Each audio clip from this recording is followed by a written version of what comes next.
Hello বন্ধুরা, তোমরা সবাই কেমন আছো? আশা করি খুব ভালো আছো। তো আজকেও আমি ব্লগটি শুরু করছি স্টেশন থেকে। তো আমি স্টেশনে চলে এসেছি। তো আজকেও যাচ্ছি একটা নতুন জায়গায় ঘুরতে। তো আজকে যেখানে যাচ্ছি সেখানে আমি এর আগে কখনো যাইনি। আরেকটি জায়গায় আজকে দুটি জায়গায় যাব, তার মধ্যে একটি অনেক দিনের পুরনো, আর যাওয়ার ইচ্ছাও ছিল। আরেকটি জায়গায় যাচ্ছি, সেটা সম্পূর্ণই নতুন হয়েছে সবে সবে। তো সেটা হট করেই যাওয়ার ইচ্ছেটা হলো যে না, একবারই যখন যাব তখন দুটো জায়গায় ঘুরে আসবো। তো দেখো, দুটো বিস্কুট কিনে নিলাম, কারণ এত সকালে বেরিয়েছি যে বাড়ি থেকে কিছু খেয়ে যেতে পারিনি, তো স্টেশন থেকে কিনলাম। ট্রেন আসলো, ট্রেনেও উঠে গেলাম। ট্রেনে উঠে দেখো চুলটা একটু ঠিক করছিলাম, কারণ ট্রেনের জানলার পাশে বসলে তোমরা সবাই জানো চুলের অবস্থা ঠিক কেমন হয়। আর এই গরমের ভেতরে চুল যদি এদিক ওদিক হয়ে যায় না, খুব বিরক্তিকর একটা বিষয় হয়ে দাঁড়ায়। তো ট্রেন থেকে নামার পর সোজা আসলাম মেট্রো স্টেশনে। মেট্রো স্টেশন থেকে একটা টিকিট কেটে নিলাম। তো এবার যাব মেট্রোতে। মেট্রোর জন্য দাঁড়িয়ে আছি মেট্রো স্টেশনে, কখন মেট্রো আসবে জানি না। মেট্রোতে উঠতে হবে। তো চলো, মেট্রো থেকে নেমে তোমাদের সাথে আবার দেখা হচ্ছে। তো মেট্রো থেকে নেমে গেছি। দেখো তো চিনতে পারছো কিনা কোথায় এলাম। জানি এখানটায় ক্যামেরাটা অ্যালাও করে না, কতক্ষণ করবে জানি না, তবে যেটুকু করবে দেখি কতটুকু দেখাতে পারি। এসেছি কালীঘাট মায়ের মন্দিরে পুজো দিতে। তাহলে চলো দেখি কতটুকু দেখাতে পারি।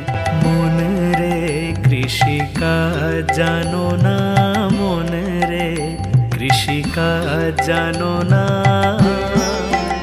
এমন মানব জমি রইল পতিত, আবাদ করলে ফলতো সোনা, মনে রে কৃষিকাজ জানো না।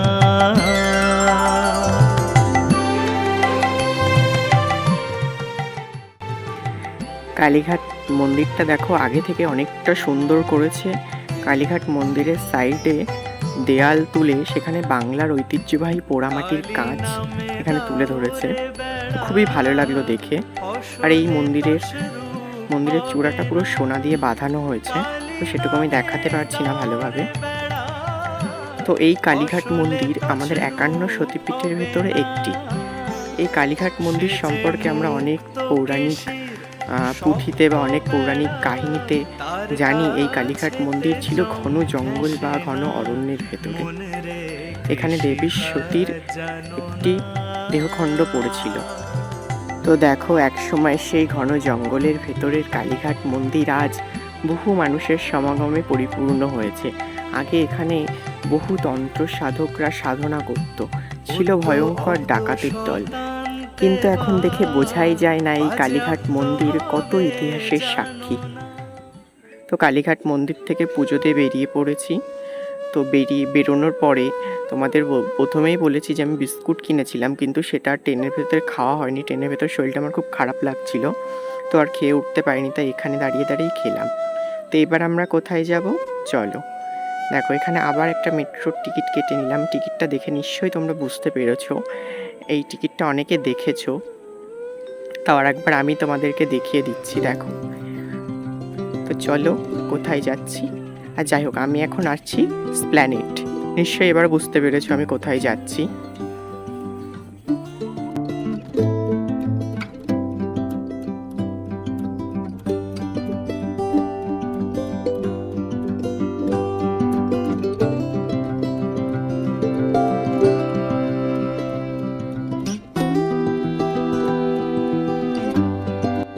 চলো তাহলে বলেই দেই কোথায় যাচ্ছি।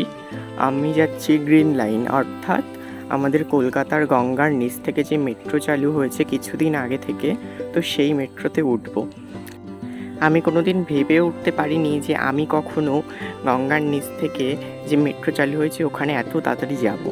আমার ইচ্ছা ছিল যে না, আমি যাব, কিন্তু হয়তো দেরি হবে, সময় মতো যাব, কিন্তু এত তাড়াতাড়ি যে সেটা আমার ইচ্ছাটা পূরণ হয়ে যাবে আমি সত্যি কখনো ভেবে উঠিনি। তো এখন আমি নিচে নামবো, যে চলন্ত সিঁড়িগুলো আছে, কারণ এখানে তো পায়ে হেঁটে নামা সম্ভব নয়, প্রচণ্ড মানে গভীর এটা।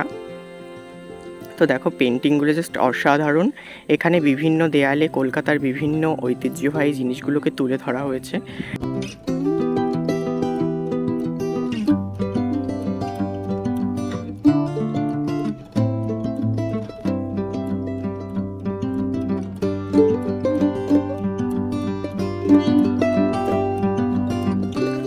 তো দেখো আমি নিচে নেমে গেছি ফাইনালি। আমি ভেবেছিলাম আজকে যেহেতু ছুটির দিন, আজকে ঈদের দিন, তো আমি ভেবেছিলাম বোধহয় অনেকটা ফাঁকা থাকবে, কিন্তু ফাঁকা একদমই নেই। দেখো কত লোক এসেছে এখানটায়। মেট্রোতেও আশা করি খুব ভিড় হবে, দেখেই বোঝা যাচ্ছে এখানে প্রচুর লোক এসেছে। এত লোক বোধহয় এমনি মেট্রো কোনো স্টেশনে দেখা যায় না, এখানেই দেখছি এত লোক। তো চলো মেট্রোতে ওঠা যাক তাহলে। তো দেখো মেট্রোতে উঠে গেছি। মেট্রোতে উঠে সম্পূর্ণ ক্যামেরায় আসছিল না, তার জন্য এটুকুই আসছে যে দেখো নীল রঙের যে আলোটা দেখতে পাচ্ছ, এটাই হলো চিহ্নিত করা হয়েছে যেখান থেকে মেট্রোর এই নীল রঙের আলোটি শুরু, সেখান থেকেই গঙ্গা। আবার এই নীল রঙের আলোটি যেখানে শেষ, সেখান থেকে গঙ্গাও শেষ। তো এই ট্রেনটি মানে মেট্রোটি মোট 43 সেকেন্ড বা 45 সেকেন্ডের ভেতরে টোটাল গঙ্গাটাকে পার করে ওপারে চলে যাবে।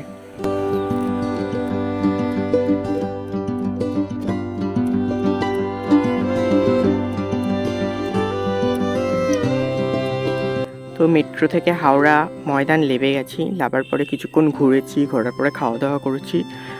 খাওয়া দাওয়া করার পরে এবার তো ফিরতে হবে, তার জন্য আবার চলে এলাম।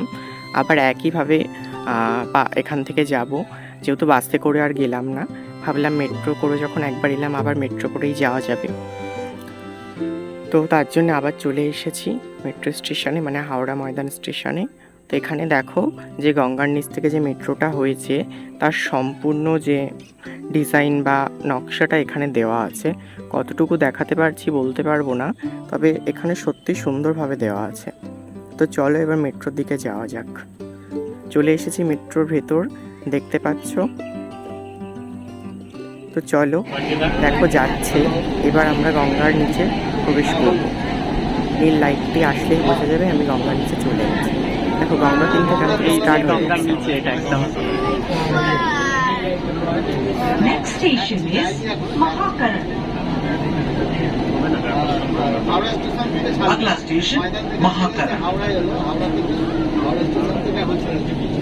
পরবর্তী স্টেশন মহাকরণ। কলকাতা মেট্রো রেল আপনাকে স্বাগত জানায়। কলকাতা মেট্রো রেল আপনার স্বাগত ট্রেন এখন প্রবেশ করতে চলেছে হুগলি নদীর তলদেশে। মেট্রো রেল সড়কের মধ্যে कुछ क्षणों में ये ट्रेन हुगली नदी के नीचे मेट्रो रेल सड़क में प्रवेश करेगी। আপনারা রয়েছে পানি 30 মিটার গভীরে, ওপর দিয়ে বয়ে চলেছে গঙ্গা। অনুভব করুন সেই রোমাঞ্চ। आप 30 मीटर भूमिगत हैं, ऊपर से बहती गंगा, रोमांच का अनुभव करें। ভারতের কোনো তো মেট্রো থেকে নেমে গেছি। মেট্রো থেকে নামার পর আমি চলে এসেছি আমার এক পুরনো বন্ধুর সাথে দেখা করতে, যে বন্ধুকে আমার আরও আগের ব্লগে দেখেছি, অনেক পুরনো ব্লগে। তো এই দেখো সেই ফ্রেন্ডটা যার সাথে আমার প্রায় 1.5 বছর পর দেখা হচ্ছে। আর এই যে আমার বেস্ট ফ্রেন্ডটা দেখো, ওকে পেয়ে এখন আমাকেই ভুলে গেছে।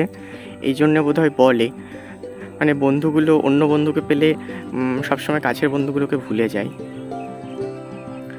কি আর করবো বলো, একা একা ব্লগ বানাচ্ছে আর ওরা দুজন আমাকে ছেড়েই গল্প করতে শুরু করে দিয়েছে। এখানে তো আমার কিছু আর করার নেই না। তো চলো গল্প গুজব শেষ করে আর ব্লগটা কন্টিনিউ করতে পারিনি, কারণ রাত হয়ে গেছিলো। আমি তাড়াতাড়ি ট্রেন ধরে চলে এসেছি। তো ব্লগটি ভালো লাগলে অবশ্যই একটা লাইক কমেন্ট শেয়ার করে দিও।